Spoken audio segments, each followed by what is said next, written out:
के मार्फत लिखी गई खुदावन यीशु मसीह की अंजील, उसका 24वां बाब 1 से 12 आयत तक।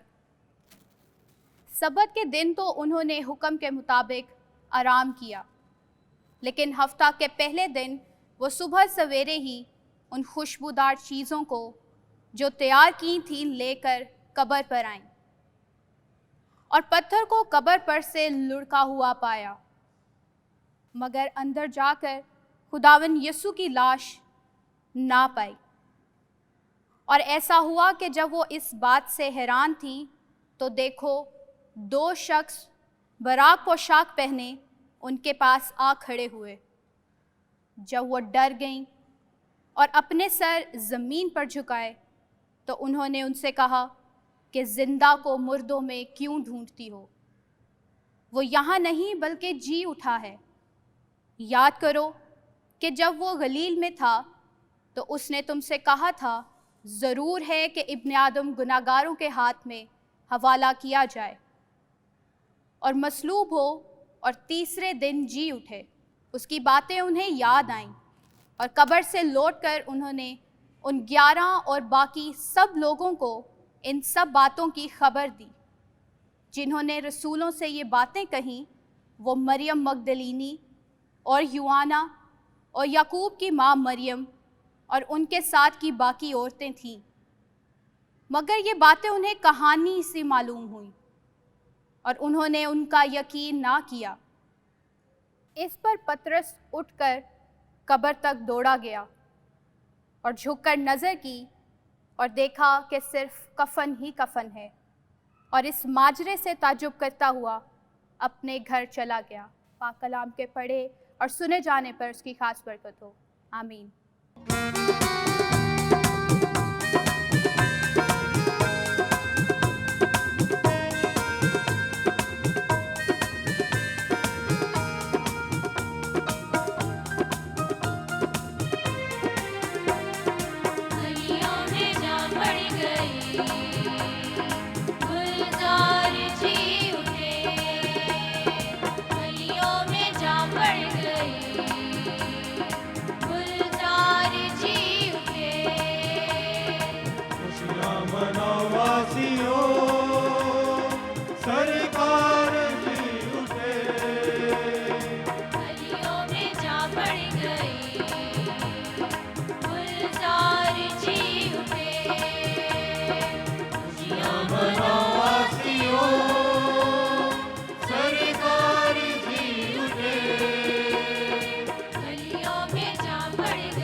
गुलजार जी उठे, गलियों में जा पड़ गई, गुलजार जी उठे, गुलजार जी उठे, गुलजार जी उठे, गुलजार जी उठे।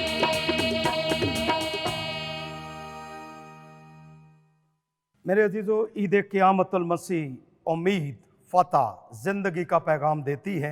इस दिन की अहमियत इसलिए है कि ये कोई मामूली वाक़या नहीं और ना ही इत्तफ़ाक़ी या हादसाती तौर पर वक़ूअ पज़ीर हुआ, बल्कि एक यादगार मौत पर फ़तह का दिन है जो अंबिया की पेशनगोइयों की तकमील है।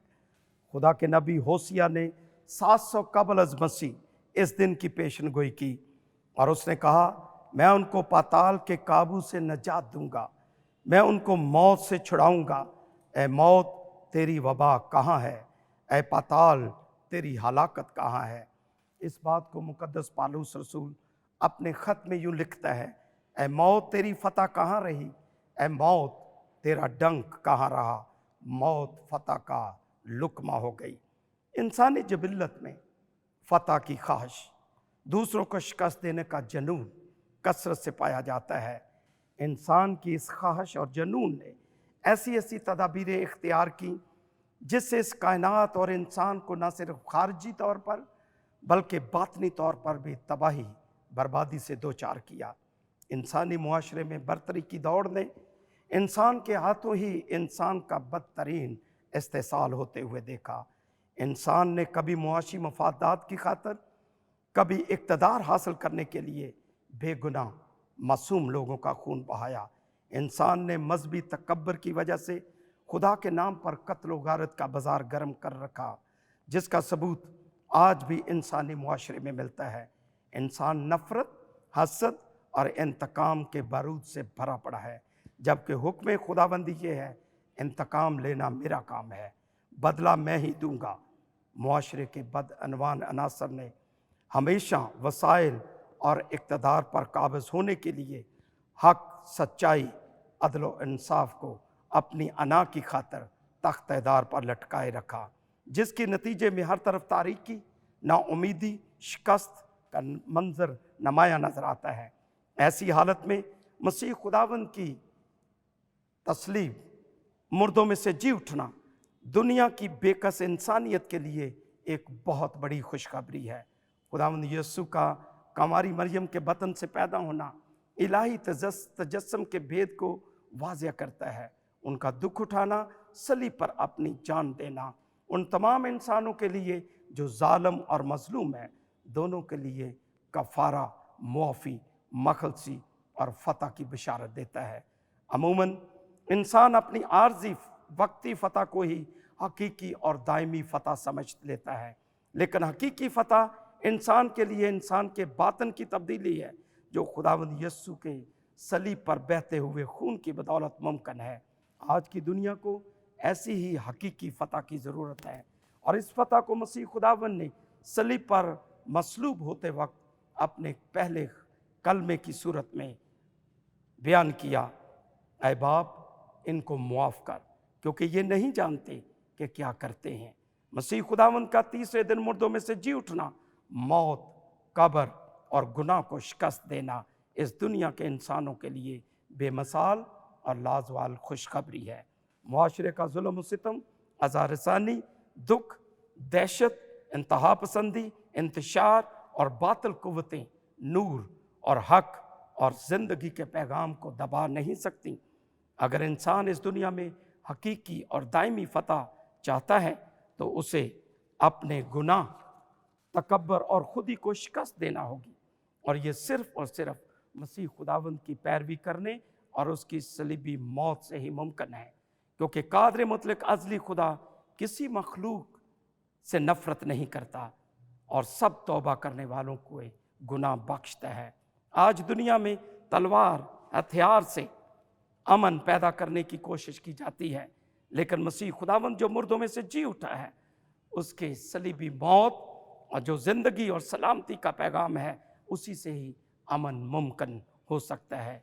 हमें हौसला रखना है, हमें यकीन रखना है, जो बातें अच्छी हैं उन्हें मजबूती से थामना है, बदी से मगलूब नहीं होना बल्कि नेकी के ज़रिए बदी पर गालिब आना है, गमज़दा कमज़ोरों को संभालना है, सब आदमियों की इज़्ज़त और मुसीबत ज़दा की मदद करनी है। अहले वतन में तमाम बसने वाले लोगों को ईद क़यामत अल मसीह मुबारक हो। आए हम दुआ मांगे। कादर मुतले खुदा, हम तेरा शुक्र करते हैं तेरे बेटे अपने खुदावंद यीशु मसीह के लिए, जिसे तूने इस दुनिया में निजात दहिंदा बनाकर भेज दिया ताकि उसकी सलीबी मौत और उसके दुखों के वसीले से हम बरकत हासिल कर सकें। और उसने गुनाह, मौत और कब्र पर फतह हासिल करके हमें एक नई ज़िंदगी दी है। उसके मुर्दों में से जी उठने के बायस हम मुर्दों की क़यामत में शामिल हुए। खुदावंद, इस बड़ी खुशखबरी के लिए जो तेरे बेटे ने मुर्दों में से जी उठकर हम सबको दी है, तेरा शुक्र करते हैं। ये दुआ तेरे बेटे अपने खुदावंद यीशु के नाम में मांग लेते हैं, आमीन।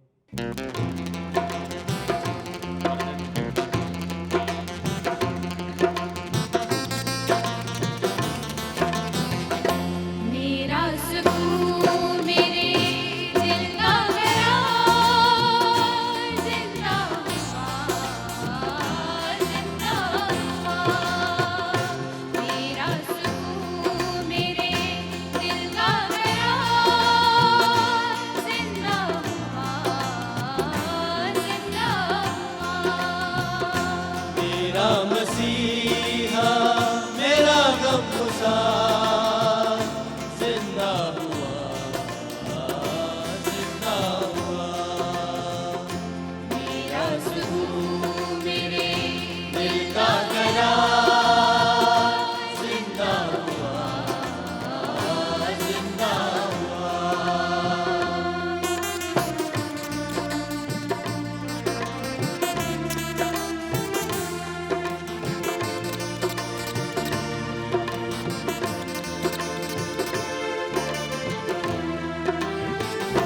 वो जी उठा